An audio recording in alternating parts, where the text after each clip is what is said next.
Morning mga padreng, welcome back to my channel. May dinala na naman dito, Euro Daan Hari 150. Ang issue ng motor na to, hindi daw umaandar, kaya ang ginawa nila, nagpalit sila ng stator. So nung nagpalit sila ng stator, ganun pa rin, ayaw pa rin umandar. So panoorin nyo kung paano natin i-troubleshoot tong gantong klase ng sira ng motor. So tara, simulan na natin.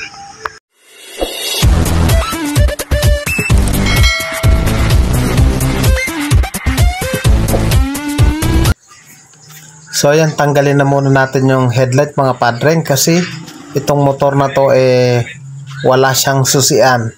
So erekta na muna natin para mapagana natin to maya maya. So ayan, natanggal ko na. Erekta na muna natin yan. So gawin natin yan, tanggalin na muna natin mga padreng yung kanyang side cover para matanggal natin yung socket ng kanyang stator. So hahanapin natin dyan yung black na may red.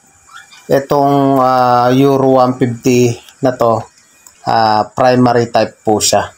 So kunin lang natin yung wire na black na may red, tsaka natin itest kung may kuryenteng inalabas. So ayan, pagpuputulin na muna natin.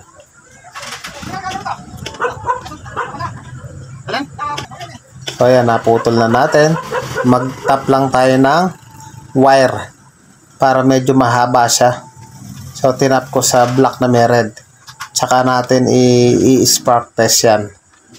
So ayan, idikit lang natin sa body, tsaka natin tadyakan. So ayan na, wala siyang kuryenteng lumalabas mga padreng. Excuse. Ulitin natin. Ayan o, wala siya talagang kuryenteng linalabas. So may problema talaga tong kanyang primary. So tanggalin na muna natin yung magneto para makita natin yung stator. So ang sabi ng may-ari mga padreng, nagpalit na sila ng stator. So syempre dahil bago yan, dapat may linalabas na kuryente yan. So silipin natin kung anong problema dyan sa loob na yan. So tanggalin na muna natin yung magneto cover na yan. So ayan na nga, natanggal na natin. So ayan, okay naman yung kanyang stator. Tama naman yung pagkakabit. So bago na daw to, nabili nila 550 mga padreng. Pero bakit walang lumalabas na kuryente dun sa kanyang primary? So gawin natin, kunin natin yung kanyang lumang stator. I-try natin ibalik dyan. Baka pwede pa yon. So tanggalin na muna natin to. So ayan, kinuha ko yung luma niyang stator. So ayan o.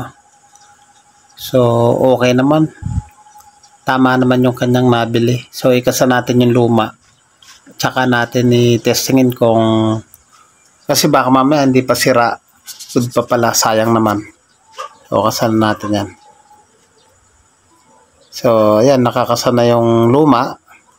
Sabay natin ibalik dun sa kanyang magneto. Ito yung bago. Ito yung luma. So kasal na natin yan.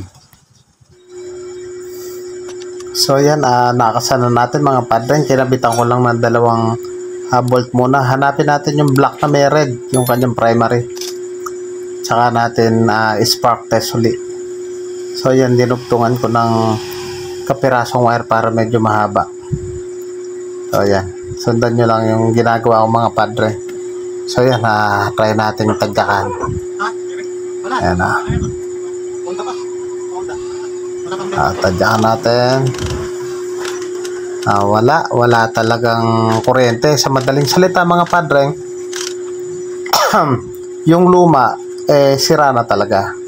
Ngayon, bumili sila ng bago, wala din linalabas sa kuryente. Ibig sabihin, hindi porket bago, minsan may mga defective din. So gawin natin, tanggalin uli natin, ikasa na natin yung bago. So may gagawin tayo dyan. Kesa sa luma pa yung gagamitin natin, ikasa natin yung bago kahit wala siyang kuryente dun sa kanyang primary. So may gagawin tayo dyan. So tanggalin na muna natin yan. Balik natin yung bago. So yan, ito yung bagong stator, nakakabit na dyan. Balik na natin. So bago ko ibalik, ay expose muna natin yung kanyang wiring. O yan. Kasi may gagawin po tayo dyan mga padreng dahil wala siyang primary, sira.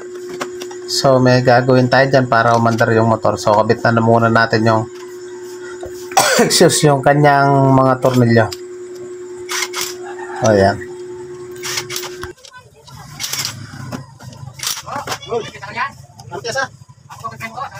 Ay, wala pa akong preno. Wala pa akong preno. Dahil nakakasana yung kanyang bagong stator mga padreng, i-double check natin. Kunin ulit natin yung black wire na may red. So spark test ulit natin. Double check lang natin para sure ball tayo. So yun wala talagang kuryente mga padreng. So ibig sabihin defective talaga yung kanyang nabili. So yun kahit anong tadyak wala talagang kuryente.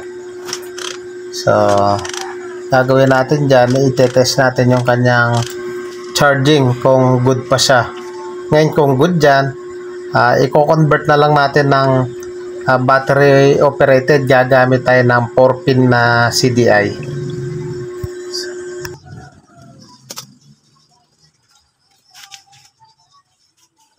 So kuha muna tayo ng test light para matest natin yung kanyang light coil tsaka yung charging kung good pa.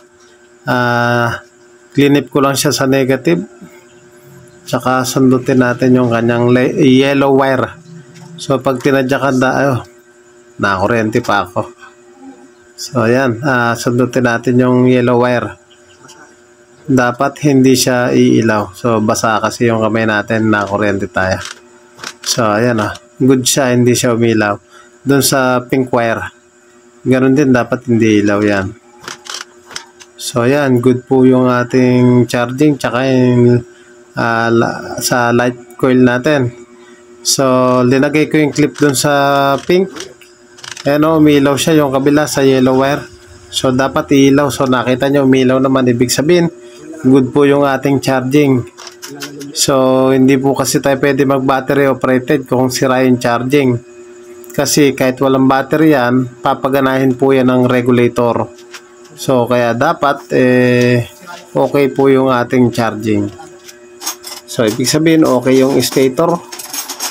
I-check natin yan, yung wiring na yan papunta dun sa socket ng regulator kung umaabot yung supply. So bago natin i-battery operated, tanggalin na muna natin yung bangko pati yung tangke para ma-expose natin yung kanyang regulator. Mga padreng, advice ko sa inyo na kapag sira na yung primary, mas mainam talaga magpalit na tayo ng stator. Buo na natin palitan. So dahil walang budget pa si padreng, dahil mura lang yung 4-pin na CDI natin, so pansamantala yan ang ikakasa muna natin. Ngayon kapag bumigay yung nakakasa na stator, yung pinaglumaan niya, yun naman ang ikakasa natin. So pwede naman yun kasi okay pa naman yung charging nung lumang stator niya. So dahil wala siyang budget, pansamantala, yan ang naging remedyo muna natin. Mga padreng, socket po yan ng ating regulator. Yung socket po na yan, galing po yan ng stator. Naglagay muna ako ng kapirasong wire para dyan natin i-clip yung ating test light. So tsaka natin i-testingin, tadyakan natin. Bali pink and yellow wire po yan. So pinagsama natin, dapat iilaw po yan. So ayan. So good naman po siya, may ilaw naman. So maliwanag lang, hindi makita. So kasi pag sira po yung charging, hindi rin natin pwedeng i-battery operated. So i-negative clip natin yung ating test light. Ayan, sa check natin, dapat umilaw yan yung papuntang battery. So ayan, nakikita nyo naman. So good po yung ating stator na good yung ating stator, yung kanyang charging, good yung regulator. So ito nga pala yung ating 4-pin na CDI. So ikakasa natin yan pansamantala dahil low budget si padreng. So dyan muna tayo. So yung mga padreng, natap ko na yung ating socket. So etong ganito yung harap niyan mga padreng. Etong blue na may white, pulser po yan. Tinap natin dito sa may blue na may white. Tapos etong green na may white, negative po natin. So tinap natin dito sa solid green tsaka green na may white, yung negative ng pulser. Tapos etong nasa taas, ito sa kanan, ito ignition coil, tinap ko dito sa black na may yellow. Tapos etong sa baba natin, ito yung ating positive, tinap ko dito sa ating connection ng primary. So hindi na natin gagamitin yung primary dito sa baba. Ito hanapin lang natin kadugtong ito. Itatap na natin to dito sa ating placer. So tap na muna natin yan. So yung mga padreng, rinekta ko muna yung kanyang susian dito. Pinagsama ko yung galing battery, yung pula, tsaka yung accessories wire na black para mapalabas natin yung kanyang kuryente. Tapos ito yung galing sa socket ng CDI, ito dito, ayan. So hindi na natin gagamitin yung nandito galing sa stator. So itatap natin to dito sa kanyang placer. Pero bago nating itap yan, check na muna natin to kung may supply yung kanyang accessories wire, dahil nakarekta po tayo, dapat iilaw yan. I-check na muna natin mga padreng yung ating accessories wire dito sa ating flasher relay. So syempre dapat naglalabas din ng kuryente yan. So tadyakan natin kasi dyan natin itatap yung ating yung galing sa ating CDI para maging battery operated na po siya. So yan, good naman siya at itap na natin yan. So para maging battery operated, at i-check natin yung kanyang high tension wire kung naglalabas na yan ng kuryente. So yan na mga padreng, kinabit na natin yung kanyang CDI at tinipan na rin natin dito, pati dito. Tapos hindi na natin ginamit yung kanyang primary.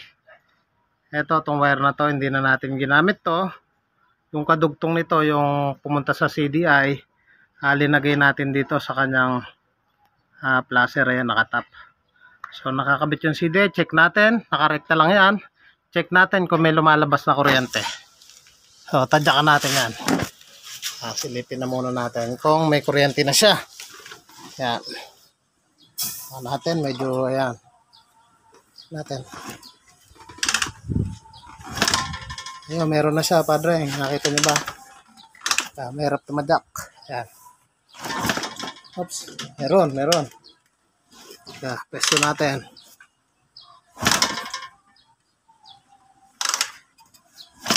Ayan o. Teka. Dito. Ayan o, lakas o. Kita nyo ba? Medyo mahirap lang mahirap lang videoan. Ayan o, lakas o. Isa pa.